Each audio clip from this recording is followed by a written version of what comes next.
সকাল থেকে সন্ধ্যা চা কিংবা একটা বিস্কিট, একটা জায়গা আমি এনজয় করছি। অভিনেত্রী জয়া আহসানের ক্যারিয়ারের অন্যতম মাইলফলক হয়ে আছে তার দেবী চলচ্চিত্রটি।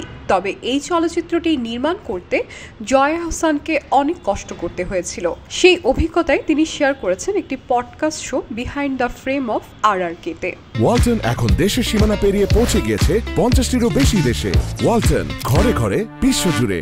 সঞ্চালক রুম্মান রশিদ খান জয়াকে বলেন, এই সিনেমা করার সময় দা জয়া আহসানকে দেখেছি FTC-তে একটা বিস্কুট বা চা খেয়ে দিন কাটাতেন তিনি, কিংবা ছাপড়ি হোটেলে শুকনা মরিচ দিয়ে ভাত খেতেন তিনি।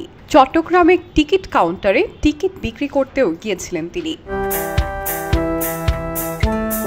এসব সম্পর্কে কেমন অনুভূতি ছিল জানতে চাইলে জয়া জানান, এই জার্নির প্রতিটা জিনিস আমি বেশ উপভোগ করেছি। আর এমনিতেই আমি মানুষটা এমন যে এভাবেই চলতে ভালোবাসি। দেবী ছবিটি আমাকে প্রথম সন্তানের স্বাদ দিয়েছিল। সঞ্চালক যখন দেবী সিনেমার আকাশ ছোঁয়ার সাফল্য নিয়ে তার অনুভূতি জানতে চান, জয়া আরো বলেন, যখন আমি কোনো কাজ করি সেটা আমি দায়িত্ব হিসেবে করি। অভিনয়টাকেও এই যে অভিনয় করি, হয়তো 2-4টা অ্যাওয়ার্ড পাই, তবে আমি এটা উপভোগ করি না।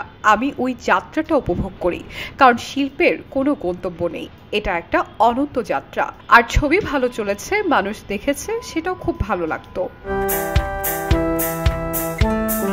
সম্প্রতি ওপার বাংলায় জয়ার অভিনীত পুতুল নাচের ইতিকথা এবং ডিয়ার মা সিনেমা মুক্তি পেয়েছে। এছাড়াও গত ঈদে মুক্তিপ্রাপ্ত উৎসব সিনেমাটিও বক্স অফিসে ব্যাপক সাড়া ফেলেছে। শাইনি আলম চৌধুরী, খবরের কাগজ। খবরের কাগজ, নিখাদ, নির্ভীক, নিরপেক্ষ।